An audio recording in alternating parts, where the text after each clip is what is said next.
Apesar de ter decretado o fim do estado de emergência do Zika vírus, o Brasil ainda apresenta riscos de passar por outra epidemia. Um relatório da Organização de Direitos Humanos Human Rights Watch afirma que as condições que favoreceram o surto do Zika vírus no Brasil ainda persistem. As principais causas estão relacionadas à precariedade de saneamento e água potável, o que pode levar o país a sofrer uma nova epidemia.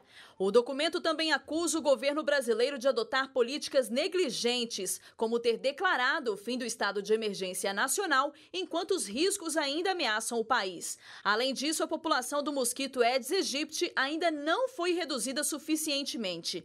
Neste ano, o número de crianças nascidas com alterações relacionadas ao Zika vírus diminuiu consideravelmente em comparação com o ano passado, mas ainda não foram identificadas as causas exatas dessa redução.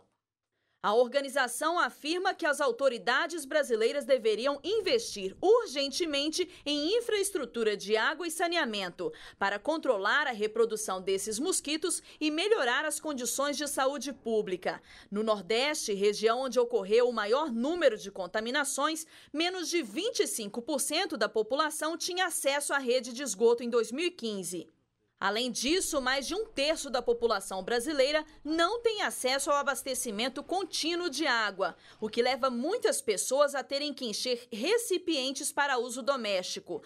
Sem uma cobertura adequada, esses recipientes se tornam locais ideais para a reprodução do mosquito Aedes aegypti. As recomendações são para que o país reforce o atendimento na saúde, principalmente para grávidas, e garanta que as crianças afetadas pelo vírus tenham os cuidados necessários para uma melhor qualidade de vida. A gente viu esse documento dessa entidade internacional acusando o governo brasileiro de ser negligente, professor, dizendo que a epidemia já acabou, tirando aqueles alertas de risco e quando, na verdade, o problema pode ressurgir por conta de uma falta de infraestrutura básica. Agora, esse é um dos assuntos em que a gente pode responsabilizar completamente o Estado apenas, ou é um daqueles casos em que a responsabilidade é compartilhada, dada a importância de que a informação sobre criadouros de mosquitos também perpassa pelas comunidades, né? Pelas pessoas, pelas famílias, pelo morador? Sem dúvida, toda ação política ela deve ser compartilhada. Então, é claro que há por parte do governo a falta de um projeto a médio e longo prazo para sanar os problemas de infraestrutura, de saneamento básico no país. Mas também há por parte do cidadão, às vezes, a falta de compromisso com atos simples, como jogar lixo na rua, né? Tudo isso favorece exatamente com que um casamento perfeito para que a gente viva esse estado de insegurança em relação a esses problemas, né? Tanto em relação à questão dos surtos de doenças, quanto também a problemas de desastres naturais, que sempre também, vira e mexe, nós estamos vendo, né, aí pelas mídias.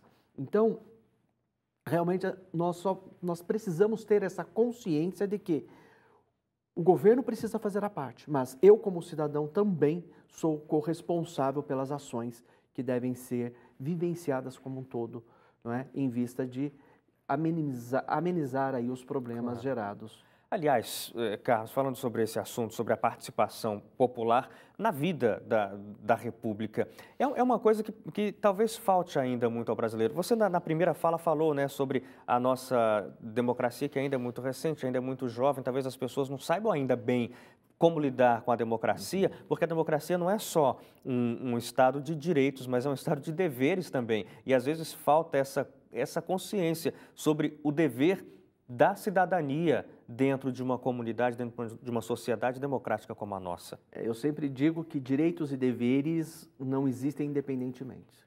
Não é? Eu só tenho direitos porque eu também tenho deveres. Então, às vezes eu falo para os meus alunos, né?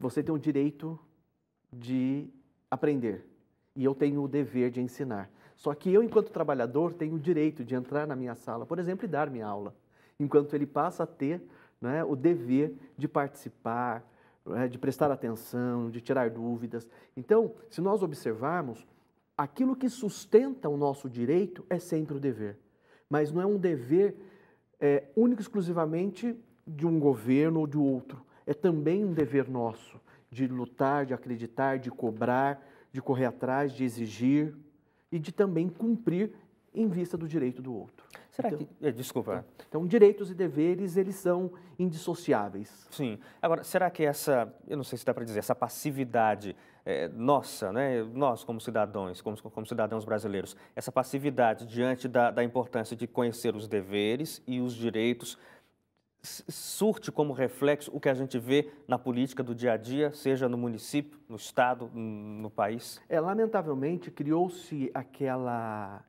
a concepção de que viver democracia é irmos, né, no primeiro domingo de outubro às urnas e escolhermos os nossos candidatos. Eu fiz a minha parte. Acabou e por aí.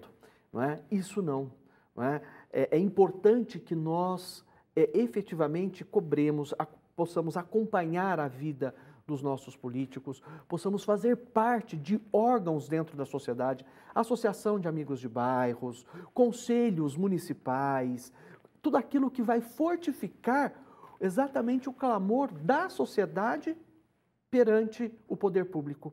É isso que vai fazer esse contraponto. E aí nós teríamos condições, sim, de efetivamente ter um diálogo melhor e efetivamente fazer com que projetos e interesses sociais saiam do papel. Claro.